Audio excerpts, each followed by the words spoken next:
Welcome to city Lakshanpet daily news. Mancherial జిల్లా జన్నారం మండలంలోని చింతగూడ గ్రామ పంచాయతీలోని పాపమ్మగూడలో సర్వే నెంబర్ 82/9లోని 20 ఎకరాల ప్రభుత్వ భూమిలో ఇండ్లు లేని పేదలకు ఇండ్ల స్థలాలు కేటాయించి ఇందిరమ్మ పథకంలో ఇండ్లు నిర్మించి ఇవ్వాలని ఆ కాలనీవాసులు ప్రభుత్వాన్ని కోరారు.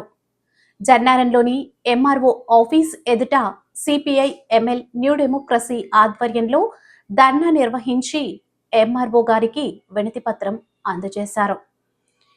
ఈ సందర్భంగా సిపిఐ ఎంఎల్ నాయకుడు మాట్లాడుతూ ఇప్పటి ప్రభుత్వం 6 గ్యారంటీల హామీలు ఇచ్చి హామీలో భాగంగా పేద ప్రజలకు ఇందిరమ్మ ఇండ్లు కట్టిస్తానని చెప్పి ఇప్పటి వరకు ఏ ఒక్క హామీ నెరవేర్చకుండా కాలం గడుపుతుందని అన్నారు.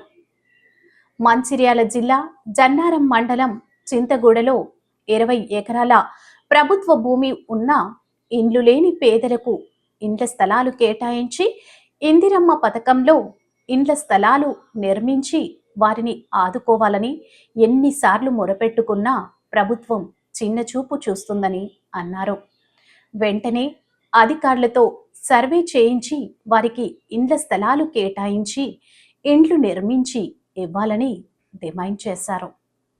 స్థానిక ఎమ్మెల్యేలకు ఎన్నిసార్లు మొరపెట్టుకున్నా పట్టించుకున్న పాపాన పోలేదన్నారు.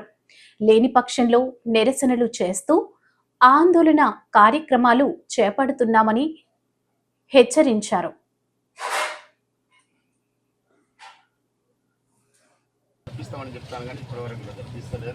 పేదల ఇళ్ల స్థలాల కోసం పోరాటం చేస్తూనే ఉన్నారు కానీ ఖచ్చితంగా దాన్ని రీసర్వే జరిపించి అది ప్రభుత్వ భూమి కనుక ప్రభుత్వ భూముల్లో ఇందిరమ్మ ఇల్లు ఇచ్చి పేదలకు ఎవరైతే ఉన్నారో వాళ్ళకి గుర్తించి వాళ్ళకి ఇందిరమ్మ ఇల్లు ఇవ్వాలని చెప్పేసి చాలా డిమాండ్ తీసుకొస్తారు. అక్కడ పోయి నిలుసుంటేనే ఫారెస్ట్ అధికారులు వచ్చి ఇది మా భూమి మీరు ఇక్కడ నిలిచివద్దని చెప్పేసి.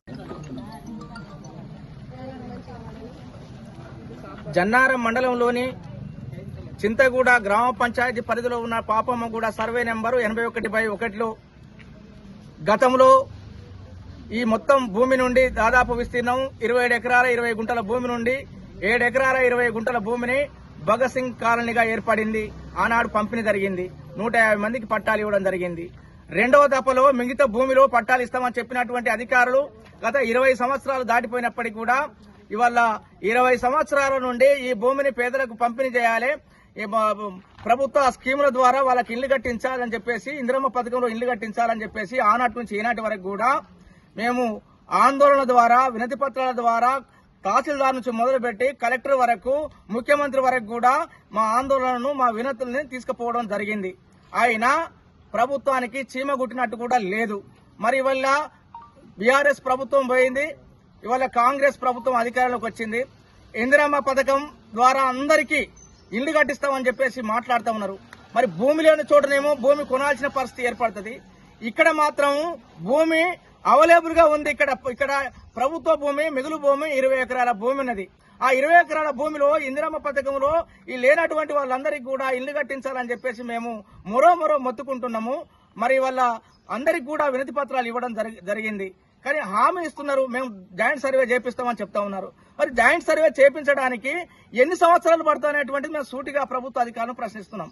ఇవాళ జాయింట్ సర్వే కోఆర్డినేషన్ మీటింగ్ పెట్టుకోవట్లేదు. మేము ఆందోళన చేసినప్పుడల్లా ఏదో కథలికి వచ్చినట్టుగా మాట్లాడము, దానికి సంబంధించినటువంటి మేము ఆర్డీఓకు రాస్తున్నాము, ఈ లెటర్ తీసుకుపోండి అంటే ఆ విధంగా కూడా మేము లెటర్లు కూడా తీసుకుపోయి కలెక్టర్కు ఆర్డీఓలకు ఇవ్వడం జరిగింది. అయినా ఎందుకు ఈ జాప్యం జరుగుతుందని చెప్పేసి, ఎందుకు ఈ నిర్లక్ష్యం జరుగుతుందని చెప్పేసి మేము సూటిగా అడుగుతా ఉన్నాం. మరి ఇవాళ మొన్ననే 3/4/2025 రోజున గౌరవ ఎమ్మెల్యే గారిని కూడా, ఖానాపూర్ ఎమ్మెల్యే గారిని కూడా కలిసి ఈ బాధ అంతా చెప్పుకోవడం జరిగింది.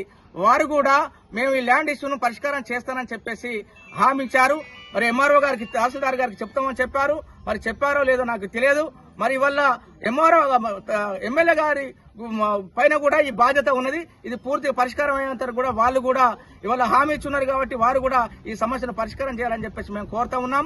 మరి ఇవాళ రిలే నిరాహార దీక్ష చేపడతాం. మేము అనేక సంవత్సరాలుగా పెండింగ్ లో ఉందని చెప్పేసి ఏదైతే మేము కార్యక్రమం అనుకున్నామో, పేపర్లో ప్రకటించామో, ఆ విధంగా ఇవాళ రిలే నిరాహార దీక్ష చేస్తామంటే కూడా అవకాశం లేకుండా పోయింది.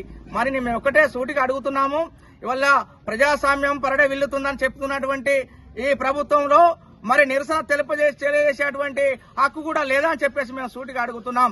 ఎందుకంటే 6 గ్యారంటీల్లో 7వ గ్యారంటీగా ప్రజాస్వామ్యం హామీ ఇచ్చినటువంటి ప్రభుత్వము మరి ప్రజాస్వామ్యాన్ని అమలు చేయలేనటువంటి పరిస్థితి ఇక్కడ కనబడుతుందంటే ఇంతకంటే దౌర్భాగ్యం ఏముంటుందని చెప్పేసి మేము సూటిగా అడగదలుచుకున్నాం. అందుకే సిపిఎంఎల్ మాస్టర్ అయిన ప్రజాపంత ఆధ్వర్యంలో ఇవాళ ఏదైతే చింతగూడ భూమి సమస్య పరిష్కారం అయ్యే వరకు, పేదలకు ఇళ్లు దక్కే వరకు మా దశల వారీ ఆందోళన కార్యక్రమాల్ని వివిధ రూపాల్లో కొనసాగిస్తాం. అదే రకంగా 28వ తారీఖు రోజున కలెక్టరేట్ కూడా ముట్టడిచ్చే కార్యక్రమాన్ని చేపడతాం. ఖచ్చితంగా ఇవాళ ప్రభుత్వం కదలిక వస్తుందని ఆశిస్తున్నాం. రాకపోతే ఇవాళ భూమి మీద కూడా పోయి గుడిసెలు వేసుకునే కార్యక్రమం కూడా విసిగి వేసారిన ప్రజలు రేపు గుడిసెలు వేసుకుంటే దానికి ప్రభుత్వ అధికారులే బాధ్యత వహించి ఉంటుందని చెప్పేసి హెచ్చరిస్తున్నాం.